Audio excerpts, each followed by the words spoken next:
So here is a closer look at the states that have not yet been called. The latest figures show Joe Biden with 264 electoral votes. President Trump has 214. Let's go through the states now. We'll start in Arizona. Votes there are still being counted, but the Associated Press, which is our main source of election data, has called that state for Joe Biden. Other major news outlets have not called it yet. 11 electoral college votes are up for grabs in that state. Joe Biden currently has a slim lead in Nevada. The state carries 6 votes that he needs to win there, but this is also the state with the largest number of uncounted votes. Now, if we go to the east coast of the U.S., in Georgia, 16 electoral votes are on the table there. Trump has a lead, but that lead has narrowed. And the Trump campaign has filed a lawsuit alleging that ineligible late absentee ballots may have been added to the count. Pennsylvania, that's the big battleground state. It's the biggest prize still up for grabs with 20 electoral votes. Donald Trump currently holds a narrow lead, but the remaining mail-in ballots are expected to favor the Democrats.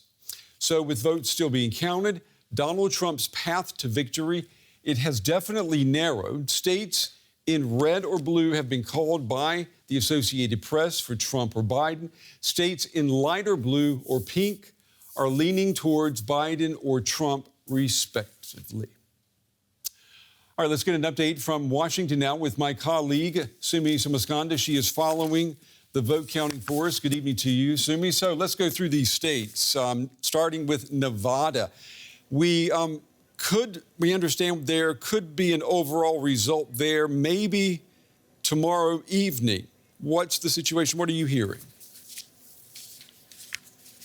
Brent, what we're hearing is that Nevada is very close right now, and it could really be a decisive factor in this election. There are 6 electoral college votes up for grabs in the state, which could be really important, as I said, and decisive here. Now, a county election official has been speaking to the media, and he said that they will update results tomorrow there early afternoon. There was some disappointment, Brent, because some people had hoped that we might find out more definitive results from Nevada today, but the reason for that is they're processing lots of mail-in ballots. And to add to that, you can actually, or the state of Nevada can actually receive these ballots all the way until next week. And legally, according to state rules, they would have to be counted as well. It could be a very small number of ballots we're talking about. It might not be decisive, but still so much is hanging in the balance. Now, as things stand right now, Joe Biden's lead is at around 11,000 votes. And election officials in the state say that all of those ballots that were cast in person on Election Day, they've been tallied. So what we're waiting for is those mail-in ballots. And they have been leaning, as we heard in the report, to the Democrats. So Joe Biden's team is very hopeful that Nevada could go their way, but it's too soon to say, Brent. And if we go now out from the west to the east coast, down south, the state of Georgia, the margin of victory is going to be razor thin there, we understand. How surprising is this? It's really surprising, Brent. I mean, you know, the last time Georgia voted for a Democrat was for Bill Clinton in 1992. That's a long time ago. This is a Republican stronghold and has been so for many years. And right now, President Trump is ahead by just around 14,000 votes, but that margin has been shrinking. You know, there are less than 60,000 votes left to count there, and a good number of those are coming from Fulton County, where Atlanta is located, heavily favored for the Democrats. And, you know, Atlanta really, Brent, is an example of what's been driving change in Georgia. You have these big urban areas with the surrounding suburbs that are home to growing immigrant populations, young Latinos, people who've been moving in from other states, perhaps up north, and that's been turning patches of Georgia's map blue in a state that was otherwise, you know, a sea of red. And now it is a battleground state, and at least this year it is, and that's a new political reality for both parties. Yeah, and of course, you know, people in the U.S. and around the world still wondering when will we have a final result. That still remains up in the air tonight. Sumi Samaskanda in Washington. Sumi, as always, thank you. Well, states have until December 8th to deliver their results, which is supposed to guarantee that all votes are counted. That day is called Safe Harbor Day because any state result delivered after that can be challenged. Now, the last time this happened was 20 years ago in an election that was ultimately decided by the U.S. Supreme Court. All right, for more now, we want to bring in Mary Ziegler. She's a professor of law at Florida State University. Professor Ziegler, it's good to see you again. We meet on terms that we didn't expect just a couple of weeks ago. We've got the U.S. president now threatening a number of legal challenges if the vote does not go his way. Does he have a legal basis to stand on when he's making these claims? No, I mean, he has no legal basis to stand on, not even remotely. These cases are getting kind of laughed out of the courts. They have been all day. I don't even know if this is intended really to be a serious legal move, or if these lawsuits are instead just intended to delegitimize the election in the eyes of his supporters.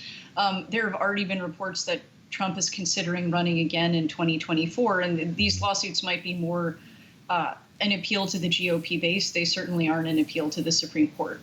We know that the U.S. president has said that he would like to see this go to the Supreme Court, but if we talk about the situation in the year 2000, we were talking about one state, the state of Florida. What the president is talking about now involves many states. Does that make it more or less likely to go to the Supreme Court? Far less likely. So really the only scenario in which the Supreme Court could hand Donald Trump the election would be if the election came down to one state and if that state was very close. And most likely in this case, it would be in a state that was very close, that was allowing votes to come in after Election Day, in essentially where there had been accommodations for COVID-19. Donald Trump's problem, as you can gather from his response, has been that he needs votes to continue being counted in some states, to stop being counted in other states, and he's simply behind in too many states. And in potentially what will be the deciding state of Pennsylvania, he's losing pretty badly, or he's not losing yet, but looks poised to lose badly, just counting votes that were received on Election Day. So if the votes that he needs to make up are spread out across states, there's no kind of single vehicle for the Supreme Court to intervene as there was in Bush v. Gore. Professor Ziegler, I've got about 30 seconds. Let me ask you, for our international viewers, Donald Trump, he could, as you mentioned, legally run again for president in the year 2024, right? He could, yeah. And that seems to be something he's already mulling over. Okay, well, we will see what happens. There is an eternity in politics between now and 2024. Professor Mary Ziegler, as always, Professor, we appreciate your insights tonight. Thank you. Thanks for having me. You're watching DW News Live from Berlin. Here is a reminder of our top story: final votes still being counted in the race for the White House. Joe Biden appears to be closing in on victory with just a handful of states still to declare. President Trump has mounted a series of legal challenges against the vote counting process. I'll be back at the top of the hour with more world news followed by the day. I hope to see you then.